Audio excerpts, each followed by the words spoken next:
Hey, good morning, everybody. I invite you to turn in your Bibles to Ecclesiastes. Chapter 1, we'll read some verses from there in just a minute. Ecclesiastes chapter 1.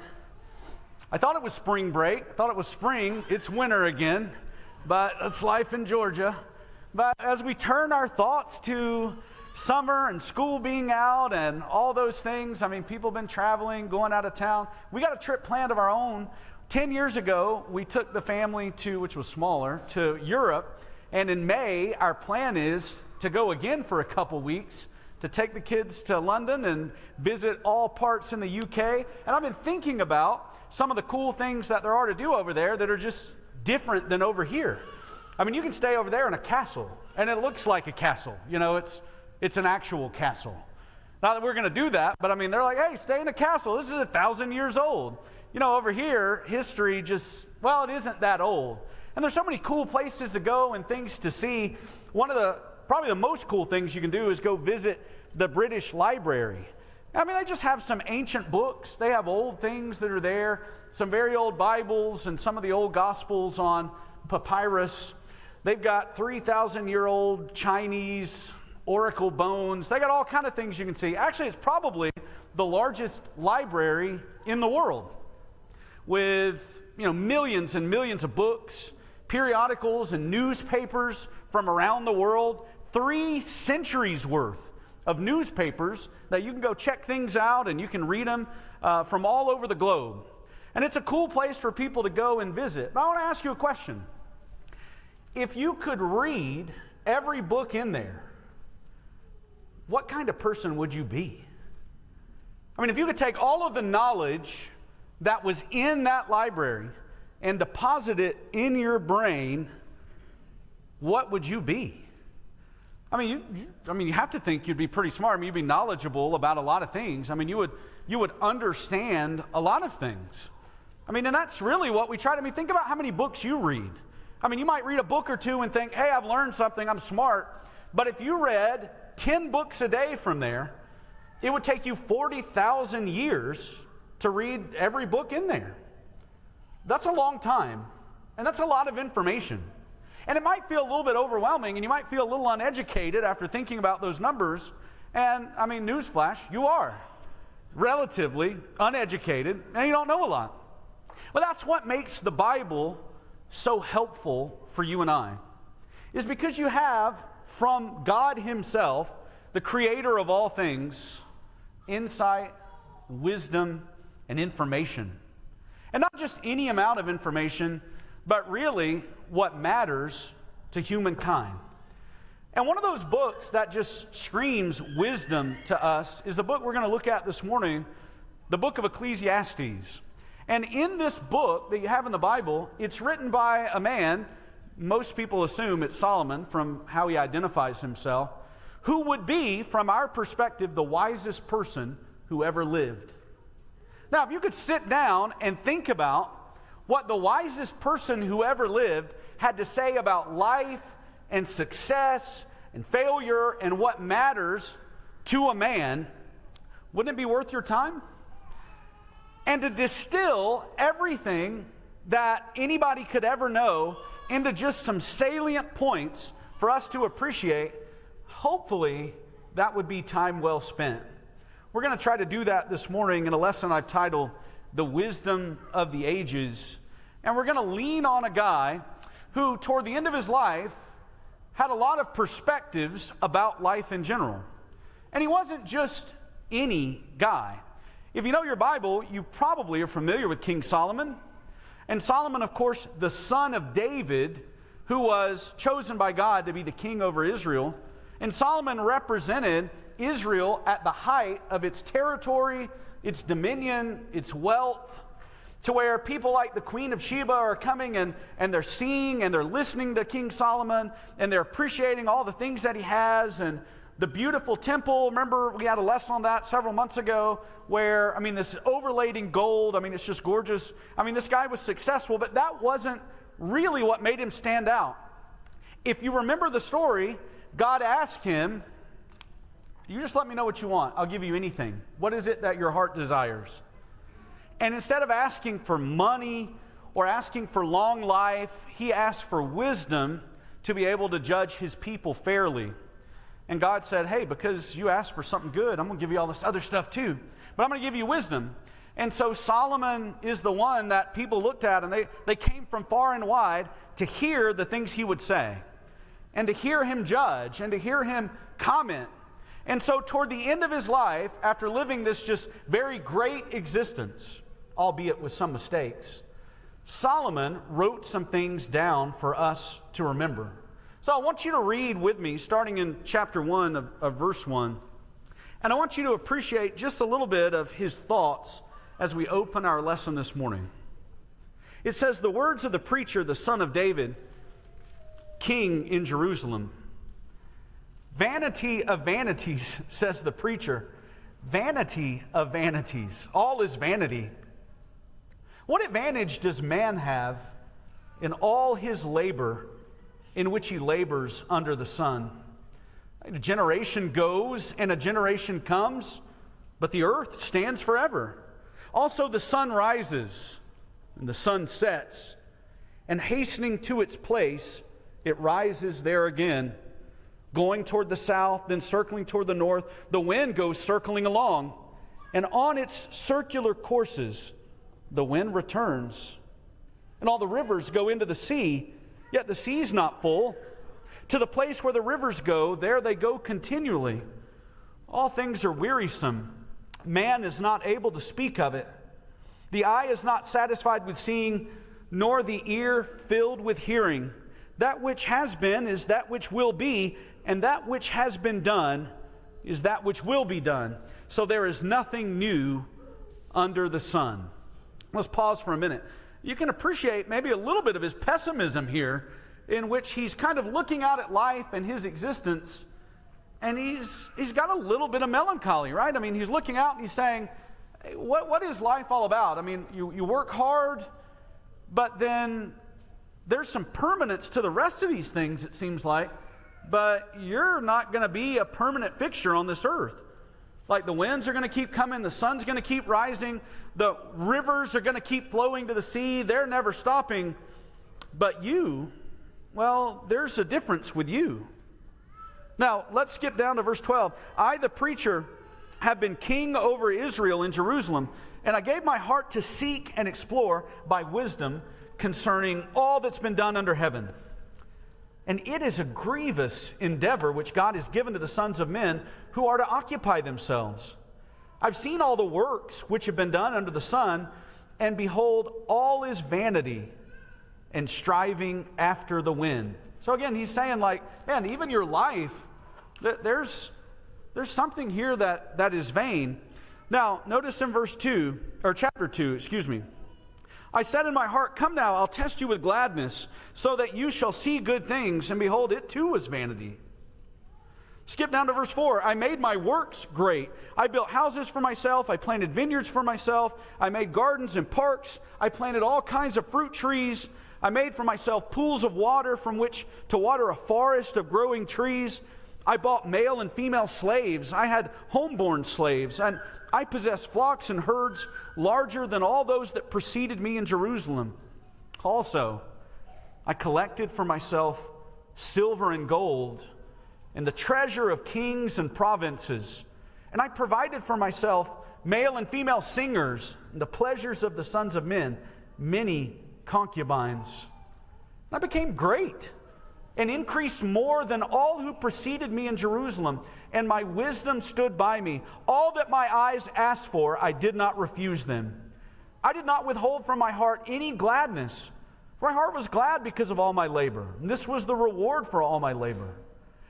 Thus I turned to all the works which my hands had done, and the labor which I had labored to do, and behold, all was vanity and striving after wind, and there was no advantage under the sun. So let's sum up what we just read here. This was a guy that's very different than you and me. You know, he was somebody that had the money and the ability and the power to really go accomplish anything in life. And so he said to himself, I'm going to find out what life is about. And I'm going to use my resources and my power, and I'm going to surround myself with everything that a man could do, and I'm going to see if there's something to this life. And so he had a bunch of wives. Like, why just have one? Let's have 100 concubines. Let's have more than that. Let's have as many, if women make you happy, let's have as many as we can. Let's go out and build things. We'll make things great. We'll build forests and vineyards and plants, and we'll do all this stuff. And many of you like that, right? You got your little couple tomato plants, and you feel like a gardener out there, Solomon's doing 10 times more than that, 100 times more than that. Solomon's like, okay, I'm bringing in exotic stuff. I'm doing all kind of things. Making aquifers. He's going to make sure something is just great. And he's like, you know what? I could do a lot more if I had a bunch of people. So he's taken on servants and slaves, and he's got all these things at his disposal in order to accomplish 100 times more than you could ever accomplish. And he's out there collecting things financially, money, silver, gold, all of those things that we think about in life as like, man, if I could just have this, things are going to be good. But yet at the very end of it, what does he say? Everything is what? It's a vanity. Everything is a vanity. Now, this is confusing to the American reader probably, because if you look up the number one definition of what a vanity is, this is what's going to pop up on Google. And what is a vanity? It's a small desk with a mirror, often in a bathroom. That's pretty much what it is. And that's what he's saying. Everything is vanity. But of course, that's not what the word means that he's implying. What he means is, and this is what the word vain really means, it means it has no actual value. There's no actual value to it. There's something that is empty about it. There's some emptiness to it. And so when he says everything is valueless and everything is vanity, this is what he's kind of saying. He's saying, let me just explain something to you as we open the lesson. As we read in the first verse, he says, hey, let me just give you the spoiler. Everything is vanity. Everything is vanity. Let me tell you about life. Let me go ahead and just tell you what I'm going to say. Everything is empty. Now, while that may seem like a super depressing reality, it's reality nonetheless. Now, on one hand, it can be something that is super depressing if we've invested our lives kind of in the wrong stuff. But over here, this kind of truth could be something that's so freeing to us because it lets me know, hey, this might be a waste of your time. I mean, nobody really wants to waste their time. I mean, our time is precious. And if I could know ahead of time what someone successful in every endeavor of life, from romance to finances to accomplishments, if I knew what they knew, then, man, please tell it to me. Because I don't want to spend the precious years of my life chasing something that doesn't have value. I want meaning in my life. I want to know what's right. And that's why we lean on the wisdom of someone that's been there to appreciate what really matters. And I'll give you 3 points for today's lesson. Number one, and this is one thing we'll learn from this book, success in life has no lasting value. Success in life has no lasting value. Now, that's kind of weird to say, isn't it? Especially as a dad. You know, as a dad, what do you want for your kids? You want kids to be successful, right? I mean, you want your kids to turn out. You want them to accomplish things. You want better for them than you want for yourself. That's what we want for our kids. That's what a good parent would want, right? But wait a minute. Success has no lasting value. That's what we're going to see in this text, in this book. And what 3 things would you say we kind of identify as success in this life? I mean, number one, I got a picture up here of a trophy. Success to us tends to be some kind of accomplishment, right? Accomplishment in this life. I mean, you feel like you're the best at something or you're the greatest at something. And I got a picture of a trophy up here. Does anybody know where this trophy's from? Of course not. There's a little, it looks like a queen. It's a chess piece. It's a chess trophy. But, you know, I mean, when you think about success in this life, is success something that has lasting value? Well, we know, in general, we place a lot of emphasis on success in this life. I mean, a bunch of you filled out brackets this year for the Final Four. You're following teams. If I ask you right now to tell me the Final Four teams from last year, could you do it? Now, you probably couldn't tell me the champion from last year, and you might say, well, hey, basketball doesn't matter to me, and I can't help it, you're a loser. But when you think about, Well, no, you're not. Actually, you're not a loser, because for all the people that care about one thing, there's billions of people that don't care about it at all. And so if you're successful in a small part of America, in a small niche sport, in the grand scheme of eternity, guess what? It doesn't matter if your shot goes in or your shot doesn't go in. And years are going to go by, and you're going to be an old person, and you're going to be in the grocery store, and some kid's going to be like, I don't know who you are. You're going to be like, no, I hit the shot in 32, man, that was me. And people are going to be like, time just passes us by. And there are people that have lived and died for thousands of years that may have had some achievements, but you sure don't remember them. And that's how our life is going to be. Success in those things has no value. What is success otherwise, right? Maybe success is us having accomplished something that's bigger and better than the next person. And I'm going to tell you, he's going to explain to us here, and I'll show you some verses, that this type stuff really has no lasting value, because you're not going to hold on to it. You're not going to keep it. You're not going to take it with you. And so what you have and accumulate is kind of short-sighted if all of your efforts are spent on that, because you're not going to win. You're not going to win at all. Look, let me just tell you from experience, right? You know you're not going to win. You can move up on top of the mountain, and there's always somebody with a bigger house next to you. That's just how it is. And there's somebody with a bigger house than them if you take over the big house. And there'll be somebody with something more and something bigger, and somebody's bought a private island, and someone has something else. And so if your success is, hey, if I get a little bit more, then you're always going to be chasing a dream that you're never going to achieve, because there's always going to be more to acquire. And he'll tell us that. And then number 3, I mean, how about just general fame, right? Outside of money and accomplishment, how about recognition? Because for a lot of people, that is success. I mean, when I was a kid, influencers didn't exist. I mean, it didn't happen. And now it's like a thing, right? People are like, hey, I'm an influencer. And I want somebody to explain to me what that means. I mean, you're on the internet, and it's like people will look at you or, care what you think or care what you say. And it really is, there's no intrinsic value outside of your recognition. Like, people will see you and they know you. And for us, right, that is an achievement.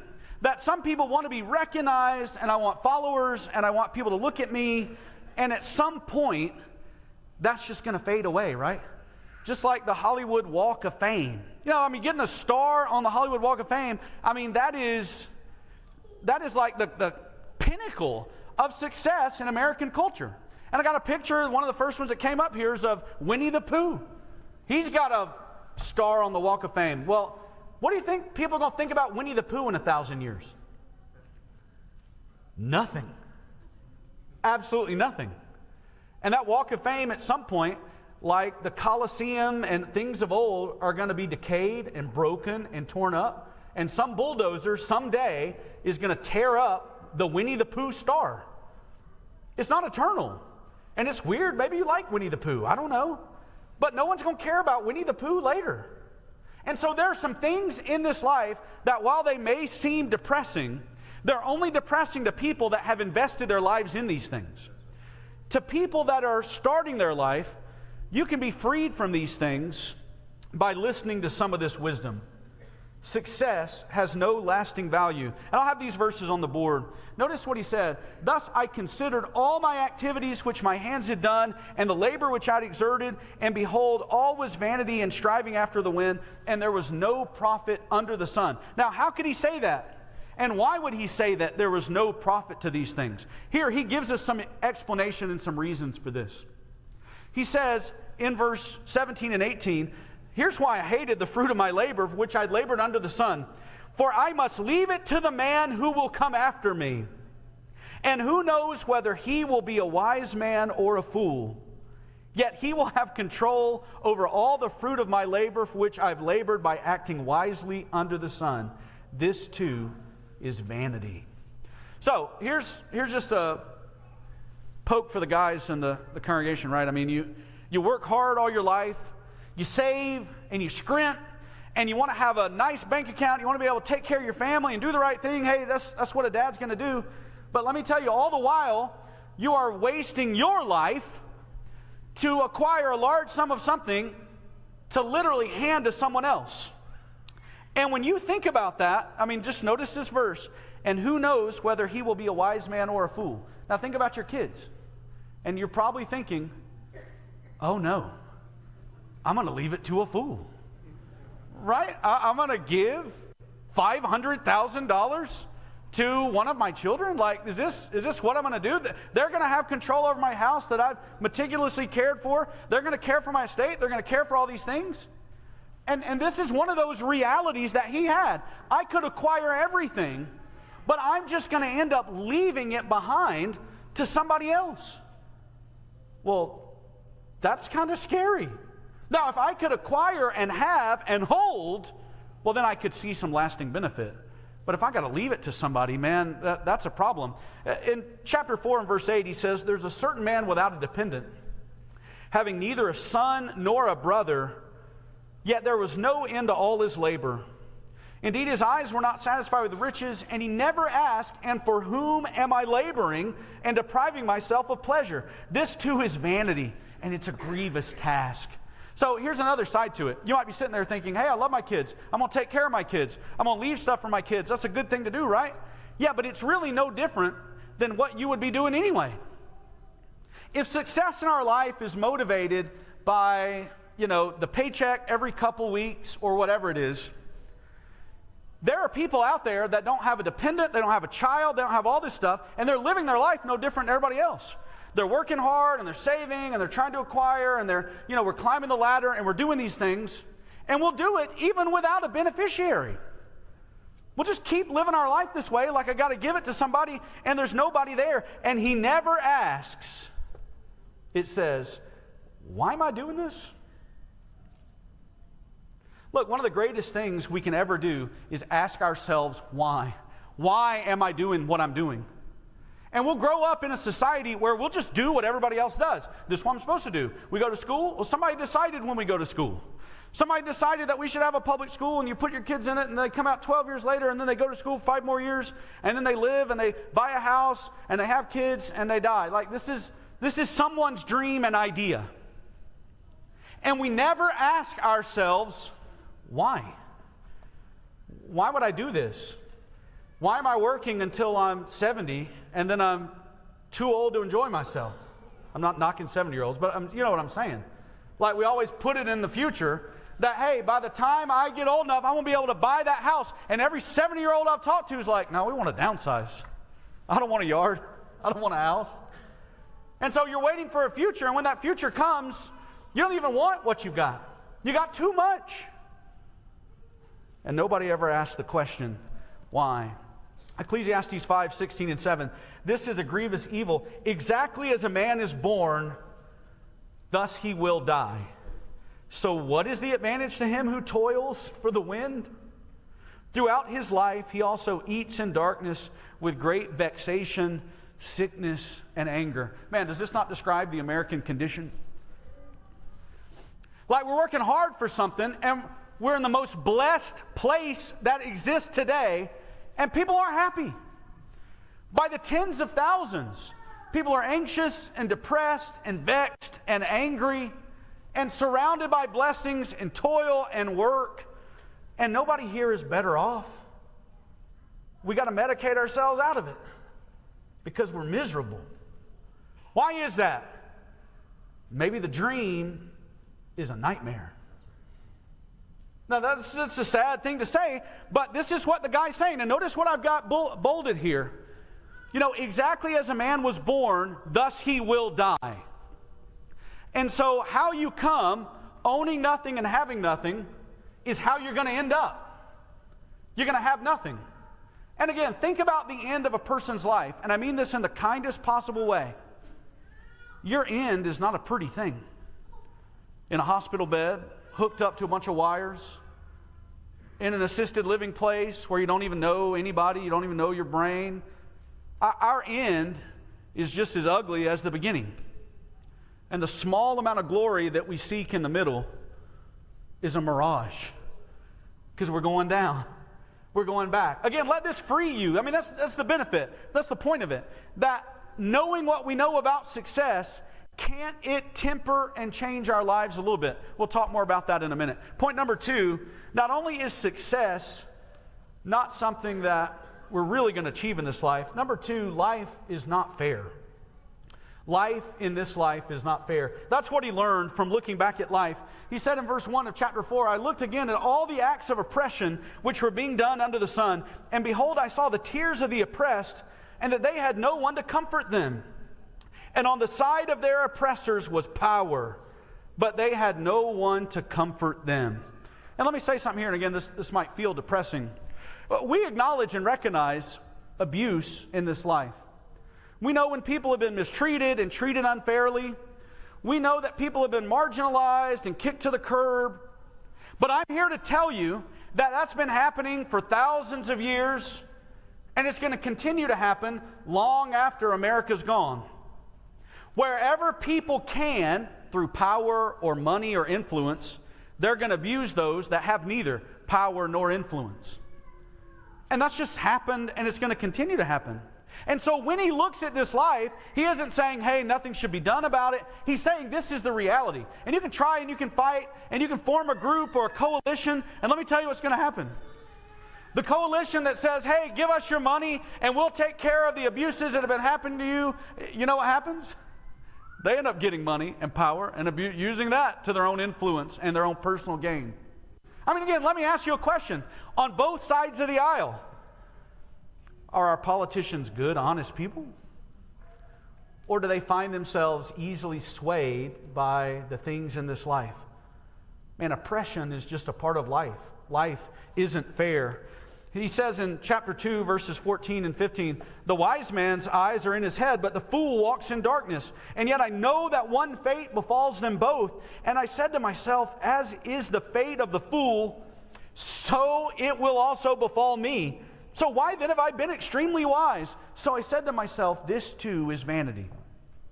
Now let's talk about this for just a second. Because you might think, hey, wisdom's a good thing. Being smart's a good thing. Like, this is great. I want to be smart. I want to be good. I want to be wise. I want to understand.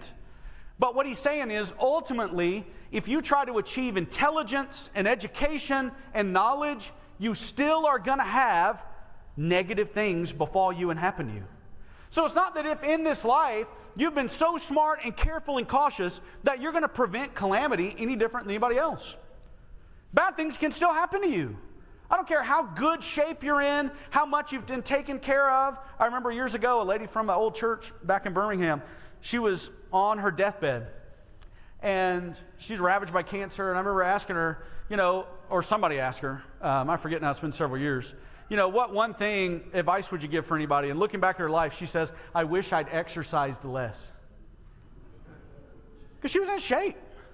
And that was her thought, was like, hey, a bunch of good it did me, I mean, and sure, exercise does some good things, but what she's realized is, I can be as wise as I want. I can be as in shape as I want, but something may happen to me anyway. So life's going to end up not being fair. There's an evil that he's also seen under the sun that's prevalent among men. A man to whom God has given riches and wealth and honor, so his soul lacks nothing of all he desires, and yet God's not empowered him to eat from them, for a foreigner enjoys them.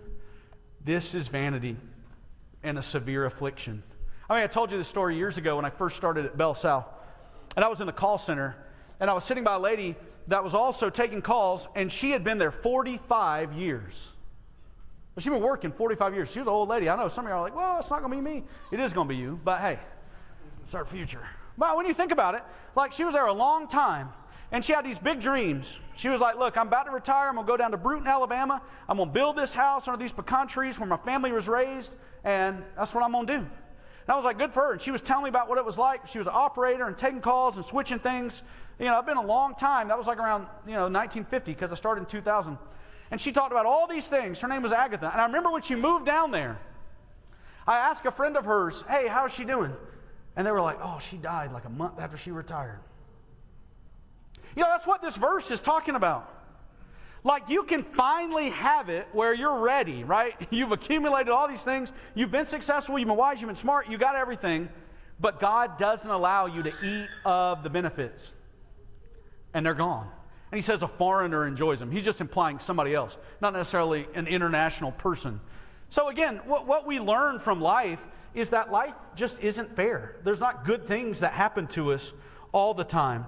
I've seen everything during my lifetime of futility. There's a righteous man who perishes in his righteousness, and there's a wicked man who prolongs his life in his wickedness. Man, how many times have you seen that? Where it's like a good person, like why did God take them? And an evil person seems to continue to prosper. This has been going on for a long time. And why does God allow it? He's trying to tell us this life is futile. Last one for this. Because the sentence against an evil deed is not executed quickly, therefore the hearts of the sons of men are given them fully to do evil. He's like, did he live in America? No. No. But this is what's been going on. Life in general is not fair. And number 3, which is related to number 1 a little bit, money doesn't buy happiness. And we talk about money specifically because in chapter 5, he deals with it in subsequent verses back to back. And this is what he says. This is somebody that had it all. Literally, there was nothing financially he couldn't do. He says, he who loves money will not be satisfied with money, nor he who loves abundance with its income. This too is vanity. And man, that just sticks you in the heart, right? Because has anybody ever said at their annual review or their next job, no, I'm just looking to make the same amount I've been making? Nobody says that. Nobody says when it's time for a raise, no, I was thinking 0%. No, we want more. I deserve more. I should get more. And let me ask you a question. As you achieve more and acquire more and get more, does your happiness rise an equal amount? Now, I'm 5% more happy today, thanks to that raise. You see, it really doesn't. I don't mean that to be depressing, but think about your own life. I remember some of the happiest times in my life were, I joke about it, right, being in college. You got nothing. 7 guys shared an apartment. I think about that. There were no beds. Not a single person had a bed. I slept under the floor, in the kitchen, under the table. And it was great. You wrote markers on everything, like these are my initials, don't drink my milk. Back then, you could get 99-cent Whoppers, and dude, we would load them up in the fridge, just stack them high. Go eat a Whopper. I was living like a king, man. Go to the beach, $60 rent. You know, at that point in my life, was I sitting there miserable thinking, you know, when I make $100,000, I'm going to have it made. You can have it made every day. You can have it made today. And that's what God is saying. If you love money, money is actually never going to satisfy you. What I mean by satisfied, you're never going to say stop. You're never going to say enough. You're never going to say I'm good. Because there's always, I could get a little bit more, I could make a little more, I could do a little more. And he's trying to tell us, look, I learned this in life. When good things increase, and this is the next verse, so true, those who consume them increase. So what is the advantage to their owners except to look on? How many of you have asked, as you've made more money, where's all the money gone? This is what happens. Our government will take more the more you make. Your kids, when you have them, you're like, this is great, and then you realize this is a bad idea. They're going to take more. They're going to want more. They're going to have more. You're going to find needs and things that happen. You're going to buy a car. You're going to buy 2 cars, and they got 2 things that break. You got a bigger house. You got more things to fill. You got more stuff to paint. You got all these things, right? And he's telling us for thousands of years, what's the advantage except you just to watch it go, just to look on. And he says in verse 12, the sleep of the working man is pleasant, whether he eats little or much, but the full stomach of the rich does not allow him to sleep. So he's praising on some level some simplicity of life, that the worry and cares of things just make life for the simple man a little bit easier. But when you got a lot and your stomach's full, you got some problems associated with that. Not the least of which is indigestion, which could be indirectly what he's talking about. You know, the full stomach doesn't allow him to sleep. So even when you've got everything, there's still some associated problems. Last verse on this, and then we'll turn the page. There's a grievous evil which I've seen under the sun. Riches being hoarded by the owner to his own hurt. And when those riches were lost through a bad investment, and he fathered a son, there was nothing to support him. We can't really depend on our finances. We just can't. Something could happen, and then in a time of need, we have nothing. So look, I'm not going to leave you with some negativity. Because the book doesn't leave us with negativity. The book wants to give us some wisdom, and so I'm going to give you that same wisdom as we wrap it up this morning. I ask the question then, well, if those things don't matter, then what does matter? I mean, please tell us. Like, what really matters? I'll give you two things that he says over and over again throughout the book that matters. Number one, he encourages contentment. He encourages contentment. Over and over again, he says, look, I mean, here's a bottom line. I've seen that it's good and fitting to eat and drink and enjoy oneself in all one's labor in which he toils under the sun during the few years of his life which God has given him, for this is his reward. So here's what he's saying. You know, really, the benefits of life are in the daily grind of hard work and whatever your hand finds to do, do it with all your might, and the benefits of a good day's labor. And being able to take care of yourself and your needs and the food that you've been given and the daily blessings, like that is the benefit. So these future rewards, that's not it. That's not what you're looking for. I'm not looking for something when I'm 60, 70, 80. You're looking for the daily enjoyment of waking up and being productive and having your needs met. Like, that's it. That's how you win. He says it over and over again in the book. I've seen nothing that's better for a man than to be happy in his activities. For that's his lot. For who will bring him to see what will occur after him? And let me explain this to you. There should be enjoyment in our life. He says, why are you surrounding yourself with misery? Why don't you just be happy? And that's my challenge to each one of you today. Can we not find in our blessed existence, where the benefits are just at every hand, can we not find happiness in our life? Are we going to be miserable with our wife and our kids? Are we going to be miserable with our job and come home and complain about things? Are we going to be miserable that traffic was bad when I'm sitting in my Tesla? We can find negativity in anything. But can we find positivity in anything? I think Solomon says we can. Like, be happy in these things. Chapter 9, verses 4, 8, and 9. This is what he says. Whoever is joined with all the living, there's hope. Surely, and this is a great verse, surely a live dog is better than a dead lion. Let your clothes be white all the time. Let not oil be lacking on your head. Enjoy life with the woman whom you love all the days of your fleeting life which he's given you under the sun. For this is your reward in life, and in your toil in which you have labored under the sun. He's like, why are you acting miserable about everything? Today is the day God's given you to enjoy. Rejoice and be glad in it. And if we were people of God, we would be happy. Dressed in white, what he's talking about is not in some dark black clothes of mourning, not going around complaining and sad about everything, but living life to the fullest because we ought to be happy, because we're blessed. And instead of spending our days coveting our neighbor's wife, enjoy the wife you got. Enjoy the life you got. And stop worrying about what everybody else has got. And then secondly and finally, the other thing he turns our attention to is the importance of spirituality. The importance of spirituality. In that idea of rejoicing and happiness, he says, follow the impulses of your heart and the desires of your eyes. Isn't that weird that those verses are in the Bible? It doesn't sound like something that God would say, but they're here, right? God made life for you to enjoy. So go out and travel and go see things and go do things and go enjoy your life, but know that God will bring you into judgment for all these things. So toward the end of the book, he pulls everything back to, here's what really matters. That while you find enjoyment in the day-to-day just grind of this life, and you make yourself happy in the problems, and you find contentment in today, just know that even in these choices, you're going to have to give an account to someone greater than you. Right, there is a spiritual government. There's a universal government. And God is the head, and Jesus is the king, and we all have to answer to them for their laws and their rules and the things they want.